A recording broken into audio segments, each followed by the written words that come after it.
好，来介绍一下我买的这个外接的音效卡哈。那它这个外接音效卡呢，它除了可以让我们在上课的时候可以按一下就会有特效音之外哈，那它其实当我们在使用 Meet 的时候哈，是可以解决说Meet 没办法把本机声音播放出去的问题哦。那因为它这个机器呢，它有很多孔哈要接哈，然后面板上也有很多控制的哈。那我们来简单介绍一下怎么接才可以让我们的 Meet 可以使用它的播放我们本机的声音哈。那首先呢，你看哈，我自己在接，我只接3条线哦。第一条线是这个，我们看一下后面哈。我只接3条线哈。那第一条线就是这个充电线哈，它就是把这个 USB 线呢直接接到我们的电脑上哈 ，USB 线直接接到我们电脑，就接在这个充电孔。那这个耳机跟音箱这个就是插上我们的一个外接的耳机哈，就插上我们这个外接的耳机，就是像这样的一个耳机哈。然后呢，麦克风的部分呢，你就另外接上这个麦克风的这个孔哈，就是像我这个是这个的麦克风哈，直接接上去。好，那你只要接这3个孔就好哈。好。那接完之后要怎么用哈？接完之后要怎么用啊？那因为它是一个外接的音效卡，所以你要把它开机哈。我们把它长按电源键开机。好，那这样呢，你长按电源键开好机之后，好，它开好机之后呢，我们来看一下要怎么用哈。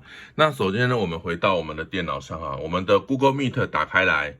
我们再来要用的是，因为它是一个外接的音效卡，所以我们点这个设定这边哈，你可以看到哈，它这里就会麦克风跟喇叭这边就多一个这个叫做 V8 的机器哈，你就通通把它改成外接的音效卡。然后你要有一个地方要记得的地方，就是说你本身的系统的播放音啊，这里呢也要把它改成这个外接的这个哈。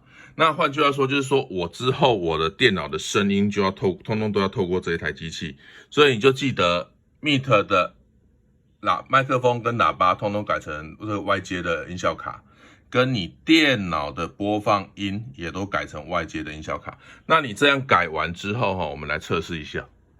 你这样改完之后啊，我们来看一下，我这里有一个 Meet 哈，我这里有一个 Meet， 我把它分享，你看哦，我这里直接选。分享整个荧幕哦，好，通常在这种状况下，电脑声音出不去，对不对？好，我把它按分享整个荧幕啊。好，那我们来看一下哈，我这里开了一个康轩的电子书哈，我直接随便选一个版本。好，我们来找一段影片来播播看哈。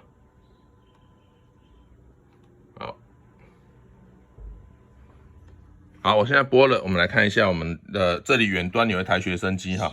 大规模开发土地，我把声音打开来，你会发现它声音直接过来我这一台，声音直接过来我这一台 iPad 上了。然后呢，这个时候呢，我如果对着麦克风讲话，麦克风声音也同时传到学生机上哈。好，那这是第一个哈，我们使用网页的部分哈，然后再我们来实测一下，我如果播本机的影片哈，我们来看一下我播本机的影片哦。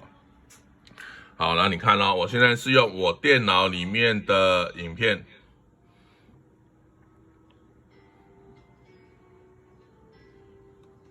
好，这是电脑里面影片哦。有没有看到？各地的环境问题是相互关联的。影片的声音也直接跑到学生机上了哈，所以这样呢，我就可以利用这样的一台机器来把声音传递过去。好，那再来我们来补充说明一下哈，这上面的面板怎么用哈？这个录音的按钮就是你的麦克风的声音哈，所以你如果麦克风太大声太小声，你可以转这一个哈。好，然后如果你的背景音啊太小声或太大声，你可以转这一个。